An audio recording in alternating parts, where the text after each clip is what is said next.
At the magnificent Grand Palais in Paris, historic architecture houses historic automobilia. Ferrari, Alfa Romeo, Aston Martin, Jaguar, Porsche. All legends of motorsport, all under one incredible roof. But what is this little coupé nestled amongst these famous names? Les premières sorties, les premières vacances, on a été fous de cette petite voiture. C'est une voiture de caractère. Oui, énorme On caractère. fait corps avec l'Alpine en la conduisant. On fait des burns avec, ça marche bien, ça. C'est beau. Puis il y a cette couleur bleue qui est immortelle, ça. 50 years ago, this eye-catching car first emerged from a tiny factory in Dieppe. Its giant achievement means it has every right to share this company today. Its exceptional performance winning world championships. Its success across the world making a town proud. This is the story of how a legend was created. This is the story of the Alpine A110.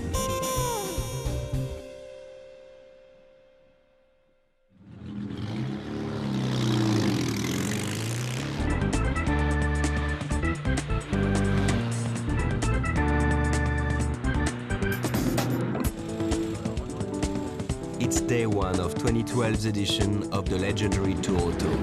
At a stunning chateau south of Paris, 150 of the most valuable cars in the world are under starters' orders. Their lucky occupants setting off for 5 days of motoring heaven. Ouais, excité, non, mais on est content d'être là, de participer. Voilà. Le Tour Auto est magique et effectivement il y a beaucoup je dirais, le passé automobile de course qui est là aujourd'hui et c'est fabuleux. Many of these fabulous cars evoke other sports' most charismatic names. Enzo Ferrari, Ferdinand Porsche, Colin Chapman. But few of the cars here are so clearly the vision of one man. Ask anyone, who made the Alpine A110? And the same name is always spoken. C'est Jean Redélé. La personne, c'est son concepteur, son inventeur, Jean Redélé. D'ailleurs, il perdure dans l'histoire et puis il perdurera toujours. Ouais, Jean Redélé, c'est le concepteur de cette voiture qui a réussi une merveille. Il est parti à Dieppe et qu'il a fait sa vie d'ingénieur et de mécanicien génial et inspiré.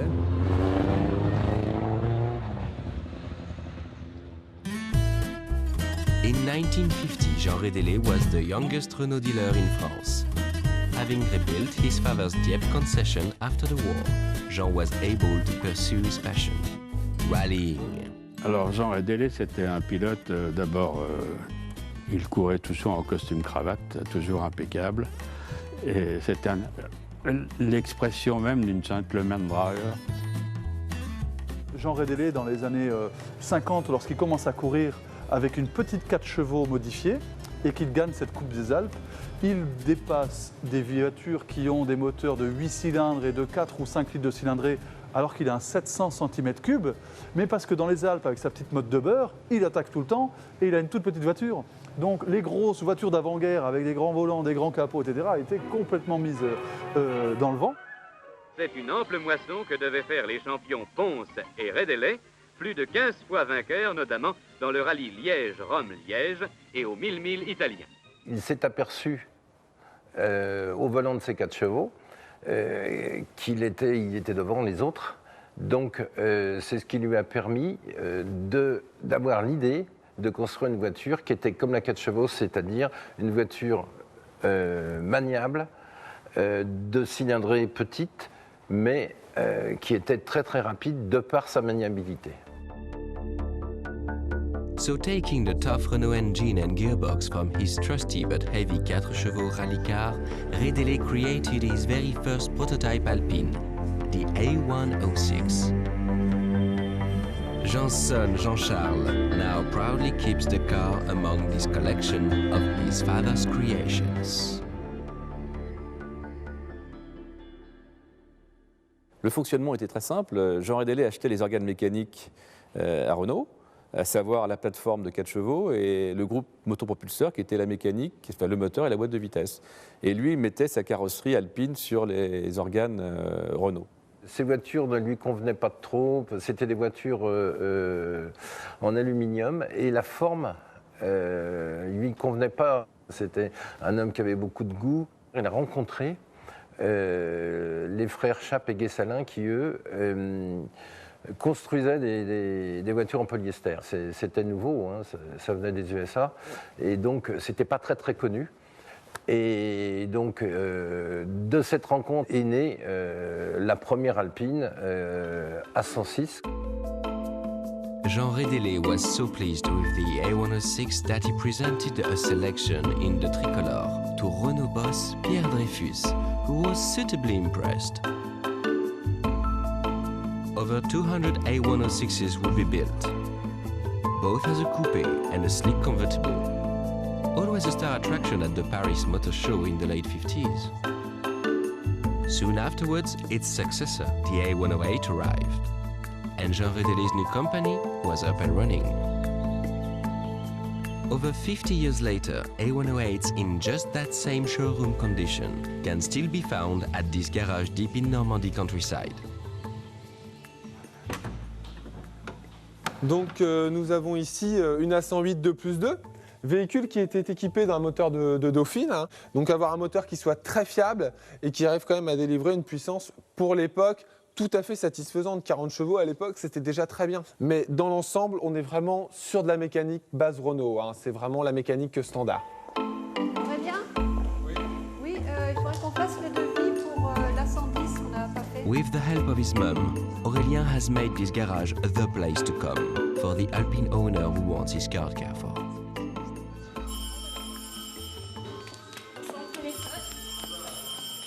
J'ai donc acheté ma première voiture, j'avais 12 ans, c'était une Renault 8 majeure que j'ai restaurée entièrement. Et puis après, petit à petit, j'étais de plus en plus amoureux des Alpines. Du fait aussi forcément d'habiter la région diepoise, hein, on est en plein dans le berceau ici. Et puis ça m'a toujours tenu au cœur, j'ai fait mes études dans ce sens-là. Et puis voilà, aujourd'hui j'ai réussi à ouvrir mon garage où on restaure des Alpines effectivement. Much of the work Aurélien does on these Alpines is straightforward because of the reliance on robust Renault components from tough but fairly slow cars such as the 4 chevaux and Dauphine. But with the introduction of the much more sporty Renault 8 in 1962, Alpine could build a reliable car that was also fast enough to become a world beater.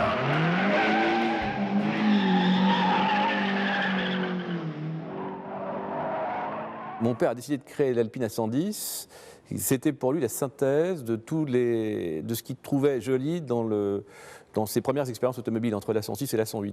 Quand vous voyez l'A110, c'est la synthèse des premières formes d'Alpine. Et quand on voit une voiture aujourd'hui, elle n'est toujours pas démodée.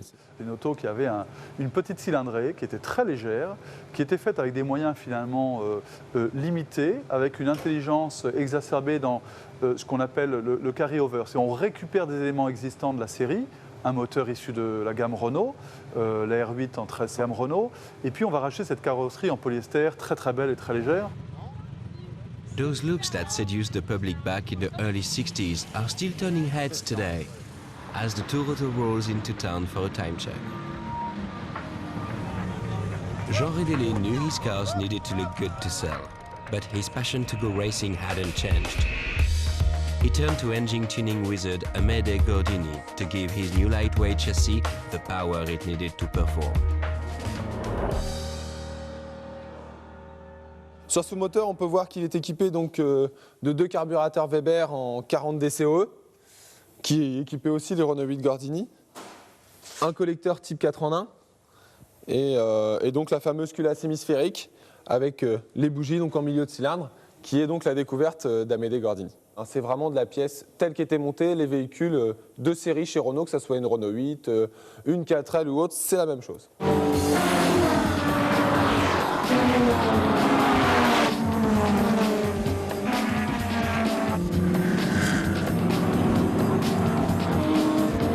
Just as intended, his engine magic, combined with strong brakes, a rigid racing chassis, and beautiful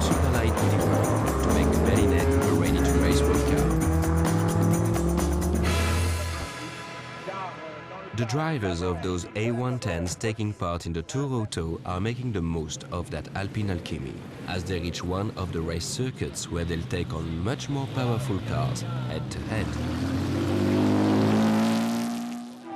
Samedi 18 juin à 16h précises. This underdog role was exactly the one Alpine enjoyed during the mid-60s at the most grueling road race of all, the 24 Hours of Le Mans.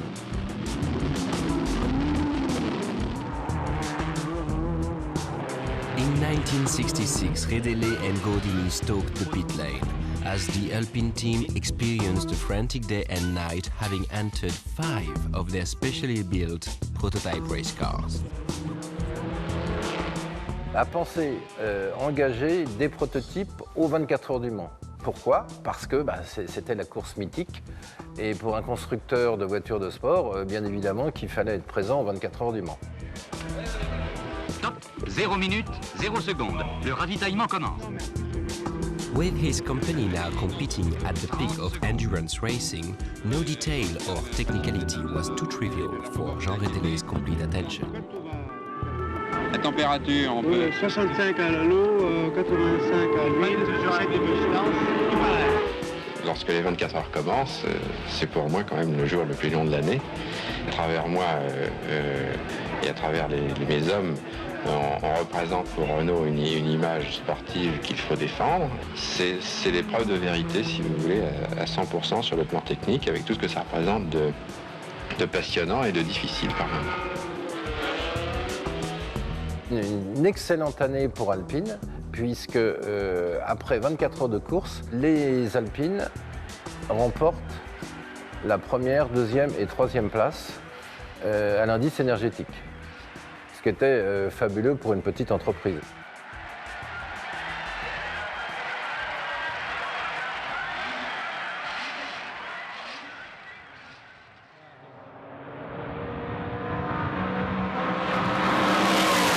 Back in 1966, Jean Ragnotti and Alain Serpiaggi were up-and-coming youngsters, just learning their trade, with dreams of driving for Alpine.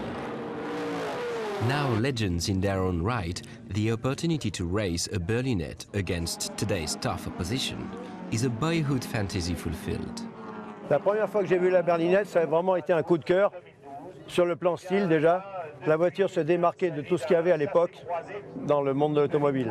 C'est sa petite dimension, sa faible masse, c'est très léger et donc très maniable. Et c'est un petit karting à conduire. Sur ce circuit, j'aimerais bien être dans les 6 premiers. Ce serait pas mal. Parce que compte tenu des gros cylindriques qu'il y a avec nous, et malheureusement c'est sec, alors ce sera quand même assez difficile. Mais enfin, on va faire le maximum.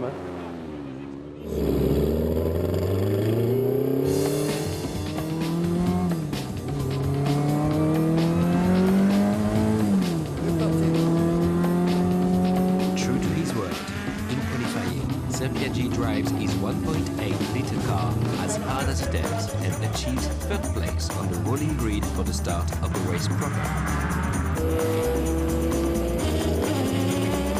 Serpiaggi times his start to perfection, exploiting the Alpine's low mass to accelerate past the formidable mid-engine Porsche into second. The trailing Porsche 906 took places 4, 5, 6 and 7 at Le Mans in 1966. Its 2-liter engine much more powerful than the Alpine's Gordini 1.8. There seems no way past for the Porsche, with Serpiaggi enjoying every moment of this evocative David versus Goliath battle. Eventually the Porsche gets past, but along with Jean Ragnotti, who brings his 1.6-liter car home in 5th, Serpiaggi has upheld Alpine's reputation as a giant killer.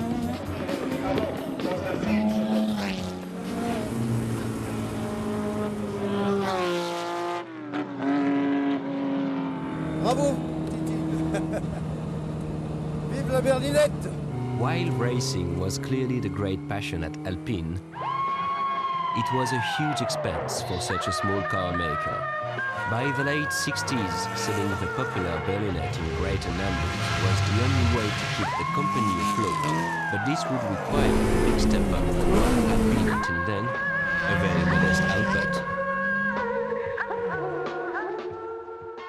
Dans l'année 64, par exemple, la production, c'était 2 voitures par semaine. Les ventes ont été toujours dynamisées par les résultats en rallye, et pas seulement en rallye, mais en circuit aussi. Et c'est pourquoi, en 68, Red Elé était obligé de créer cette nouvelle usine qui était capable de sortir 6 à 8 Alpines par jour. L'Alpine, elle avait comme particularité qu'elle était très simple, mais très longue à fabriquer. In the race to increase sales, this problem of expensive man-hours was Alpine's greatest business weakness. Although a new hand-built Berlinette cost only about 50% more than a Renault 8, it was still too much for most foreign markets. Jean Rédélé realized that one way to reduce cost and sell more cars abroad was to make them abroad, where labor was cheaper. Rédélé's solution to license his designs to manufacturers such as Willys in Brazil made him something of a pioneer. On peut considérer que ces premières tentatives à l'étranger qui étaient d'avant-garde, puisqu'il s'agissait déjà de fabriquer sur place, ce que tous les constructeurs font maintenant. Over 4,000 Alpines were eventually made in Brazil, Mexico, Bulgaria and Spain. Back in Dieppe, however, a large part of the factory building was put aside for working on the ever-increasing fleet of race cars. The A110 was still being improved, and now, with backing from Renault, Alpine were about to make a serious assault on the world of rally. The first summit to be reached was an extraordinary 1-2-3 at the 1971 Monte Carlo Rally. Jean-Luc Caillé was one of the 3 Alpine drivers who made it onto that podium. Nous, on était tellement affûtés, on avait tellement un moral de polyester, j'allais dire de fer, de polyester. Et puis on avait Jacques Chénis, alors lui qui était un maître en tant que directeur de course absolument fabuleux, qui lui nous mettait une pêche d'enfer. Pour avoir des chances de gagner dans la Ligue Monte-Carlo, il faut avoir au moment donné, et selon l'évolution des circonstances météorologiques, il faut avoir en particulier la bonne monte de pneus, les bons renseignements. Le premier enthousiasme fantastique que j'ai enregistré chez Alpine et chez Renault, ça a été notre triplé au Monte Carlo 1971. Où là, on avait fait la démonstration qu'on était au top des voitures de rallye et des équipes de rallye. Monte Carlo, c'est quand même une épreuve qui est mythique et qui est connue dans le monde entier. Donc gagner, ça a été pour Jean Rédélé d'une part une fierté et pour nous le bonheur. This success vindicated the support Renault was giving the racing team, now called Alpine Renault. À l'époque, en 73, donc on a une grande équipe. On a les meilleurs pilotes français qui arrivent donc à piloter ces Berlinettes. Et en fait, cette équipe qu'on appelait les 4 mousquetaires, complétée donc de champions français en devenir, ont vraiment illuminé le sport automobile français. It turned out the Monte Carlo Rally triumph was just a taste of glory to come. 1973 saw the birth of the World Rally Championship and an opportunity to show what the Berlinette could do on a world tour. C'était la création en fait cette année-là du premier grand trophée rallye mondial, puisqu'avant c'était le championnat international par marque qui existait. Et donc les constructeurs se battaient vraiment pour avoir ce premier titre. Et donc le fait qu'Alpine arrive avec ses petites berlinettes et domine complètement en cette année-là ce trophée fut vraiment un point vraiment marquant dans l'histoire du rallye, et puis plus particulièrement pour cette jeune marque française. Premier, Terrier. La fête continue. Tout le monde connaît 73, Alpine champion du monde. Bon, c'est le pied, parce qu'en fin de compte, on avait quand même d'énormes rivaux, contrairement à ce que l'on pense, parce que tout le monde dit oui, mais Alpine, il n'y avait personne contre eux. Non, c'est l'inverse. C'est que nous, on était beaucoup plus forts que les autres. de ce fait-là, on a tout gagné. Ironically, just at the moment Alpine had scaled the summit of the rallying world, a global energy crisis helped bring about the demise of the little Berlinette and almost of Alpine itself. Don't take your car out this weekend unless it's absolutely necessary. Des fameuses crises du pétrole qui est arrivée en 1973, et ça a été assez destructeur sur le plan de la vente des voitures sportives et les premières limitations de vitesse, etc. Renault a repris le contrôle d'Alpine parce que le président Dreyfus, à l'époque, ne voulait pas laisser Alpine entre d'autres mains ou Alpine disparaître tout simplement. With Renault now in full control of Alpine, tough decisions had to be made about the future. The A310 had been developed as the Berlinette's successor, but for many it still seemed premature to bring the curtain down on this much-loved car's dramatic story. Alors la fin de vie de la Berlinette à 110, elle a été un petit peu difficile à vivre pour tous les passionnés. Il aurait fallu la faire évoluer de façon profonde pour qu'elle passe des chocs de sécurité, pour qu'elle passe un certain nombre de tests qui devenaient difficiles. Le dernier modèle dont je suis l'heureux possesseur de celui qui a franchi la sortie d'usine en tout dernier. La voiture a été fleurie, décorée, tout le monde s'est fait prendre en photo autour. Enfin, ça a été une page qui s'est tournée avec une certaine tristesse malgré tout. Despite the Renault takeover of Alpine, Redélé's core ethos remained firmly in place at Renault. Those foundations of racing expertise were built upon by Renault, the team collecting outright victory at Le Mans in '78. And breaking new ground with Renault's pioneering, turbo-powered Formula One adventure of the late 70s.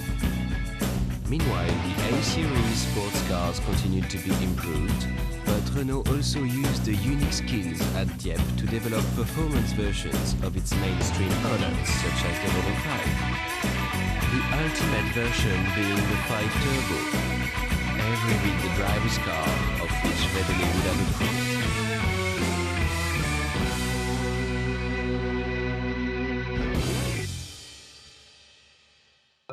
The Alpine brand has been in mothballs since 1995, and Jean Redélé died in 2007, aged 85. However, it's clear that his legacy is alive and well in his beloved hometown of Dieppe. The original dealership that started it all still stands. The factory he built to make A110s is still productive, always adding to the Renault Sport range of class-leading road cars. And of course, Dieppe is where Alpine apostles most like to congregate, showing off their prized cars, swapping Alpine anecdotes.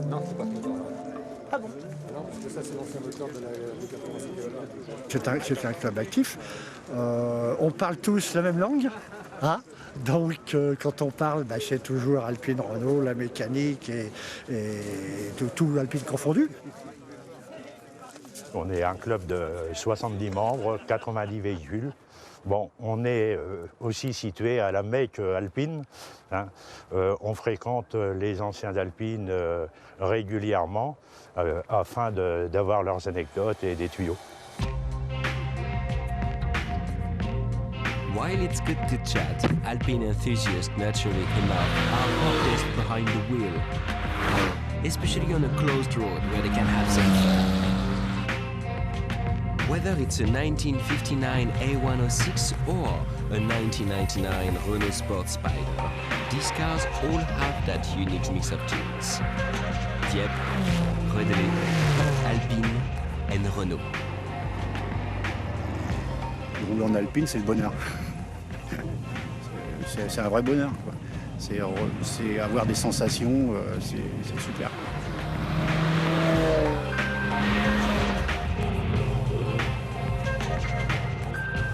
C'est mon point de vue personnel, mais je pense que le point de vue d'autres personnes, c'est qu'elle a une ligne qui se démode pas, elle est toujours très belle.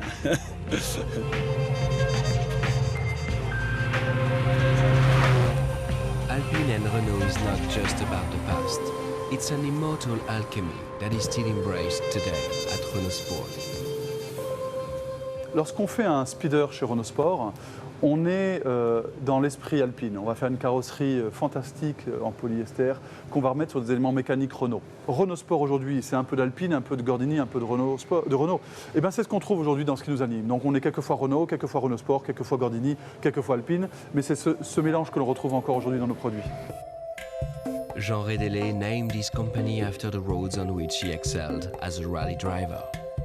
Perhaps one day soon, that Alpine name will rise again. Renault engineering combining with a singular passion, just as it did to create the immortal Berlinette 50 years ago.